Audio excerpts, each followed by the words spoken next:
Hello दोस्तों, स्वागत है आपका इनोवेटिव शिक्षा में। आज की इस वीडियो में हम कंटिन्यू करने वाले हैं class 10th mathematics chapter 3 pair of linear equation in two variable का एक्सरसाइज 3.2 क्वेश्चन नंबर 3। चलिए स्टार्ट करते हैं क्वेश्चन नंबर 3 और समझते हैं कि क्वेश्चन में क्या कह रहा है, कैसे सॉल्व करना है क्वेश्चन को। Let's do it. तो आज का जो क्वेश्चन नंबर 3 है यह है on comparing the ratios a1/a2, b1/b2, c1/c2 find out whether the following pair of linear equations are consistent और इनकंसिस्टेंट। आपको पेयर ऑफ लीनियर इक्वेशन के कंडीशंस के बारे में बता दिया गया है कि कब कोई pair of linear equation in two variable consistent होता है और कब कोई pair of linear equation in two variable inconsistent होता है। तो चलिए हम इस क्वेश्चन की हेल्प से समझने की कोशिश करते हैं कि क्या ये लीनियर इक्वेशन कंसिस्टेंट है या नहीं है। इसमें जो पहला इक्वेशन है वो है 3x + 2y = 5 और सेकेंड इक्वेशन है 2x - 3y = 7। इसको सबसे पहले आप स्टैंडर्ड फॉर्म में चेंज कर लीजिए। तो स्टैंडर्ड फॉर्म में चेंज करने के लिए आपको करना क्या पड़ेगा, 3x + 2y - 5 = 0। ये हमारा पहला इक्वेशन हो गया, ठीक। और दूसरा इक्वेशन हो जाएगा 2x - 3y - 7 = 0। ये रहा स्टैंडर्ड फॉर्म में। अगर आपको standard form of pair of linear equation पता है तो उससे हम कंपेयर कर सकते हैं। तो standard form of pair of linear equation क्या होता है, तो वो होता है a1x + b1y + c1 = 0 और दूसरा होता है a2x + b2y + c2 = 0। इससे कंपेयर करेंगे तो आपको a1 की वैल्यू 3 मिल जाएगी, b1 की वैल्यू 2 मिल जाएगी और c1 की वैल्यू -5 मिल जाएगी, ठीक है। यहाँ पे दूसरे इक्वेशन में a2 की वैल्यू 2 मिल जाएगी, b2 की वैल्यू -3 और c2 की वैल्यू -7। ये सारी इन्फॉर्मेशन आपको मिल जाएगा।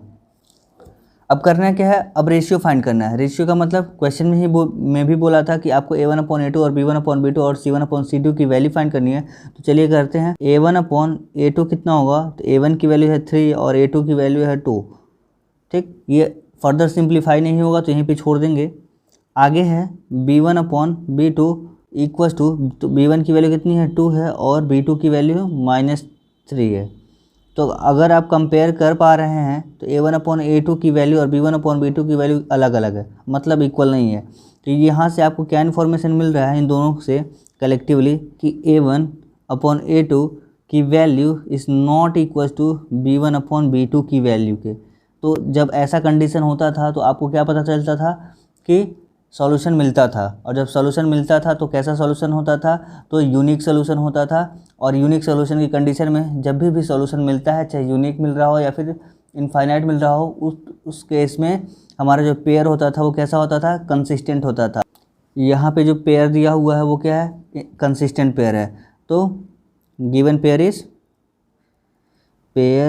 Is consistent. तो ये हमारा पहला क्वेश्चन हो जाएगा। तो जब भी a1/a2 और b1/b2 की वैल्यू एक दूसरे के इक्वल नहीं आती है, उस केस में क्या होता है, pair of linear equation consistent होता है और सॉल्यूशन मिलता है। और कितने सॉल्यूशन मिलते हैं, तो यूनिक सॉल्यूशन मिलते हैं। और लाइंस क्या करती हैं, तो लाइंस इंटरसेक्ट करती हैं। ये सारी इन्फॉर्मेशन क्या है, एक दूसरे से रिलेटेड है। चलिए सेकेंड क्वेश्चन करते हैं इसी का। सेकेंड क्वेश्चन है 2x - 3y = 8, 4x - 6y = 9। इसको भी सबसे पहले क्या करेंगे, स्टैंडर्ड फॉर्म में कन्वर्ट करेंगे। तो इस स्टैंडर्ड फॉर्म में कन्वर्ट करने के लिए आपको करना क्या पड़ेगा, 2x - 3y, ये जो 8 है इसको ट्रांसपोज करना पड़ेगा लेफ्ट हैंड साइड में। तो ट्रांसपोज करते हैं। तो ट्रांसपोज करने से आपको पता है कि सिंबल चेंज हो जाता है। तो यहाँ पे +8 है तो लेफ्ट हैंड साइड में आएगा तो वो -8 हो जाएगा। तो -8 = 0। ये आपका पहला इक्वेशन हो गया। ऐसे ही दूसरा इक्वेशन क्या हो जाएगा, 4x - 6y - 9 = 0। ये दोनों इक्वेशंस हो गए स्टैंडर्ड फॉर्म में। अब स्टैंडर्ड फॉर्म से हम कंपेयर कर लेंगे। तो स्टैंडर्ड फॉर्म होता क्या है, a1x + b1y + c1 = 0। ये रहा हमारा पहला स्टैंडर्ड फॉर्म। दूसरा standard form a2x + b2y + c2 = 0। ये दूसरा स्टैंडर्ड फॉर्म। इससे कंपेयर करेंगे तो आपको वैल्यूज़ मिलेंगी। कौन कौन सी वैल्यू मिलेगी, a1 की वैल्यू मिल जाएगी 2, b1 की वैल्यू -3, c1 की वैल्यू -8 मिल जाएगा। और ऐसे ही a2 की वैल्यू मिल जाएगी आपको 4, B2 की वैल्यू मिल जाएगी -6 और C2 की वैल्यू मिल जाएगी -9। इतनी बात समझ में आ गई। अब सारी वैल्यूज मिल चुकी हैं तो आपको करना क्या है, रेशियो फाइंड करना है। तो चलिए रेशियो भी फाइंड कर लेते हैं। A1/A2, तो A1 की वैल्यू 2 है और A2 की वैल्यू 4 है। इसको सिंप्लीफाई करेंगे तो आपको मिल जाएगा A1/A2 की वैल्यू 1/2। ठीक, अब B1/B2 की वैल्यू कैलकुलेट करते हैं तो मिल जाएगा -3/-6। इसको सिंप्लीफाई करेंगे तो माइनस से माइनस कैंसिल हो जाएगा और 3 1 जा 3, 3 2 जा 6, मतलब 1/2 आंसर आएगा। ठीक है, अब तीसरा इक्वेशन क्या है या फिर तीसरा कंडीशन क्या है, तो C1/C2 और C1 की वैल्यू है -8 और C2 की वैल्यू है -9 और इसको सिंप्लीफाई करेंगे तो 8/9 आएगा। तो अब इन तीनों रेशियो से आपको क्या ऑब्जर्व हो रहा है, तो इन तीनों रेशियो से आपको ऑब्जर्व हो रहा है कि A1/A2 और B1/B2 की वैल्यू क्या है, सेम आ रहा है, बट C1/C2 की वैल्यू क्या है, अलग आ गया। इसका मतलब हमको मिला कि A1/A2 इक्वल है किसके, B1/B2 के, और नॉट इक्वल है C1/C2 के। और इस केस में नो सॉल्यूशन का कंडीशन होता है। और आपको पता है कि जब भी सॉल्यूशन नहीं मिलता है तो ऐसा पेयर क्या कहलाता है, इनकंसिस्टेंट पेयर कहलाता है। Inconsistent pair of linear equation in 2 variable. ठीक है, इस केस में आपको अगर ग्राफ बनाना होगा तो ग्राफ कैसे बनेगा, तो जब सॉल्यूशन क्या होता है, नहीं मिलता है, तो इस केस में आपका जो ग्राफ बनता है वो पैरेलल लाइन बनता है। L और M क्या हो जाएगा, पैरेलल लाइन हो जाएगा। L क्या है हमारा 2x - 3y = 8 है और M क्या है 4x - 6y = 9 है। इतनी बात आपको समझ में आ गई। 2 क्वेश्चन हमने कर लिया है। आई होप इतनी बातें आपको क्लियर हो गई होंगी। चलिए नेक्स्ट क्वेश्चन करते हैं और समझते हैं कि कुछ डिफरेंट है या फिर सेम है पहले और दूसरे की तरह। ये हमारे पास थर्ड क्वेश्चन है। अब इस क्वेश्चन को करने के लिए आपको क्या करना पड़ेगा, फर्स्ट इक्वेशन को स्टैंडर्ड फॉर्म में चेंज करते हैं, सेकेंड इक्वेशन आसानी से स्टैंडर्ड फॉर्म में कन्वर्ट हो जाएगा। फर्स्ट इक्वेशन के लिए आपको क्या करना पड़ेगा, दोनों का एलसीएम ले लेते हैं, 2 और 3 का। 2 और 3 का एलसीएम लेंगे तो आएगा कितना, 6 आएगा। 2 से डिवाइड करेंगे 6 को तो 3 आएगा और 3 3 9x होता है।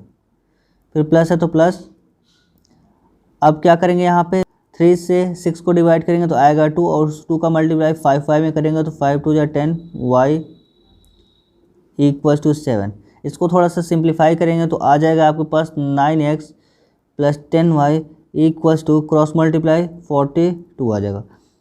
अब इसको जब स्टैंडर्ड फॉर्म में कन्वर्ट करेंगे तो 9x + 10y - 42 = 0। ये रहा हमारा एक इक्वेशन जो कि स्टैंडर्ड फॉर्म में आ चुका है। और ऐसे ही अगर इस इक्वेशन को भी स्टैंडर्ड फॉर्म में चेंज करेंगे तो यहाँ से क्या आएगा, 9x - 10y - 14 = 0। ये रहा हमारा सेकेंड इक्वेशन जो कि स्टैंडर्ड फॉर्म में आ चुका है। अब इन दोनों इक्वेशंस को फिर कंपेयर करेंगे standard form of pair of linear equation in 2 variable से, तो आपको मिल जाएगा।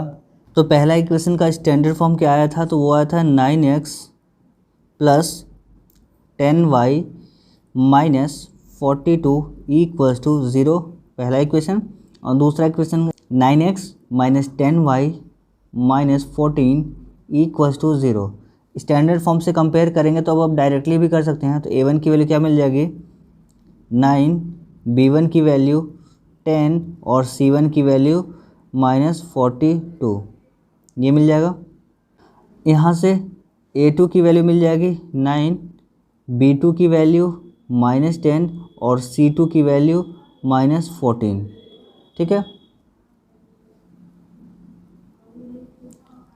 अब यहाँ के बाद से आपको करना है क्या, यहाँ के बाद से रेशियो चेक करना है। तो A1/A2 इक्वल होगा किसके, 9/9, यहाँ से आ जाएगा 1। B1/B2 वो हो जाएगा 10/-10, यहाँ से आएगा आपको -1। तो यहाँ से ही आपको ऑब्जर्व हो गया कि A1/A2 की जो वैल्यू है वो नॉट इक्वल है B1/B2 के। और जब ये होता है तो फिर क्या होता है, यूनिक सॉल्यूशन होता है। और जब सॉल्यूशन मिलता है तो पेयर क्या कहलाता है, पेयर कंसिस्टेंट कहलाता है। आई होप क्लियर हो गई होगी बात। अगर आपको A1/A2 की वैल्यू B1/B2 के इक्वल नहीं मिलता है तो आपको फर्दर C1/C2 चेक करने की कोई ज़रूरत नहीं है। आप डायरेक्टली बता सकते हैं कि सॉल्यूशन क्या होगा, यूनिक होगा। और सॉल्यूशन जब भी यूनिक होता है तो पेयर क्या होता है, कंसिस्टेंट होता है। आई होप समझ आ गया होगा आपको। चलिए नेक्स्ट क्वेश्चन करते हैं। फोर्थ क्वेश्चन है 5x minus 3y equals to 11 minus 10x plus 6y equals minus 22। यहाँ पे आपको क्या करना है, फिर से वही काम करेंगे, स्टैंडर्ड फॉर्म में चेंज करेंगे। तो स्टैंडर्ड फॉर्म में चेंज करने के लिए क्या करना पड़ेगा, आपको ट्रांसपोज करना पड़ेगा। 5x minus 3y minus 11 equals to 0, ये पहला इक्वेशन हो गया। और दूसरा equation minus 10x plus 6y minus 22 equals to 0, ये सेकेंड इक्वेशन हो गया। स्टैंडर्ड फॉर्म से कंपेयर करेंगे तो आपको मिलेगा a1 की वैल्यू 5, b1 की वैल्यू -3 और c1 की वैल्यू -11, ये आपको मिल जाएगा। यहाँ पे a2 की वैल्यू मिल जाएगा -10, b2 की वैल्यू 6 और c2 की वैल्यू -22, ये आपको मिल गया। अब आपको पता है कि क्या करना है, रेशियो ही तो चेक करना है। तो रेशियो चलिए चेक कर लेते हैं। तो यहाँ से आपको मिल जाएगा a1 upon a2 equals to 5 upon -10 और सिंप्लीफाई करेंगे तो आपको मिलेगा -1/2 मिल जाएगा। ठीक है, अब चेक करना है b1 अपॉन b2। तो b1 अपॉन b2 चेक करेंगे तो b1 की वैल्यू है -3 और b2 की वैल्यू है 6। इसको सिंप्लीफाई करेंगे तो आपको मिल जाएगा -1/2। और फाइनली क्योंकि a1 अपॉन a2 की वैल्यू और b1 अपॉन b2 की वैल्यू इक्वल आ गई तो आपको फर्दर चेक करना पड़ेगा c1 अपॉन c2। तो c1 अपॉन c2 कितना होगा, तो वो होगा -11 अपॉन -22। तो यहाँ से आप सिंप्लीफाई करेंगे तो वो आएगा 11 अपॉन 22, इसका मतलब 1/2 आ जाएगा। और इस केस में आपको क्या पता चला कि a1 अपॉन a2 की वैल्यू इक्वल है b1 अपॉन b2 के, बट नॉट इक्वल है c1 अपॉन c2 के। तो इस कंडीशन में क्या होगा, इस कंडीशन में हमारा नो सॉल्यूशन होगा। और जब भी नो सॉल्यूशन होता है तो पेयर क्या होता है, इनकंसिस्टेंट होता है।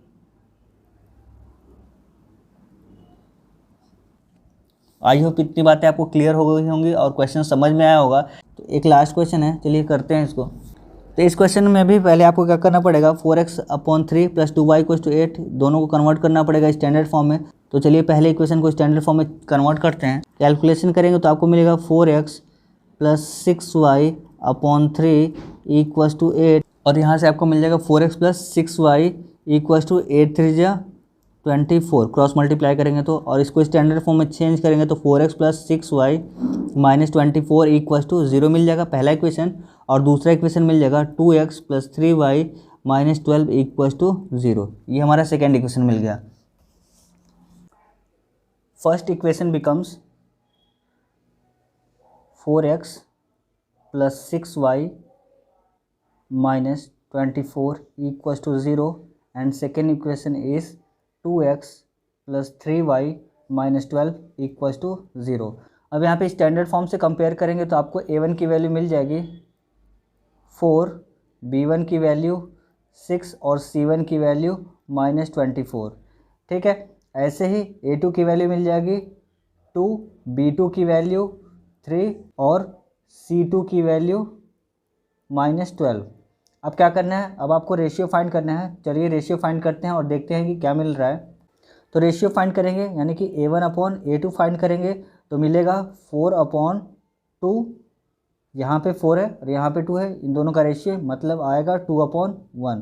ठीक है, अब b1 अपॉन b2 फाइंड करते हैं। तो b1 अपॉन b2 का मतलब 6/3, 6/3 का मतलब 2/1। यहाँ से भी रेशियो सेम आ रहा है, a1 अपॉन a2 और b1 अपॉन b2 की वैल्यू क्या आ गई, सेम आ गई। मतलब हमको चेक करना पड़ेगा c1 upon c2।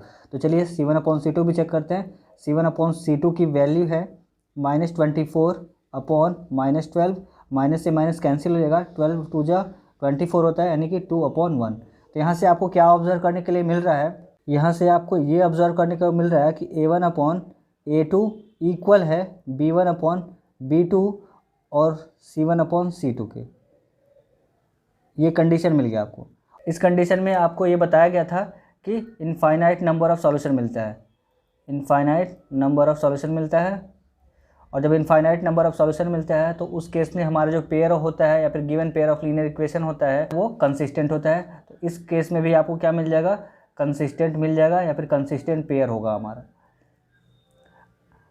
I hope इतनी बातें आपको समझ में आ गई होंगी कि इस इक्वेशन को या फिर ऐसे given pair of linear equations को कैसे सॉल्व करना है और कैसे बताना है कि कौन सा पेयर कंसिस्टेंट होगा और कौन सा पेयर इनकंसिस्टेंट होगा।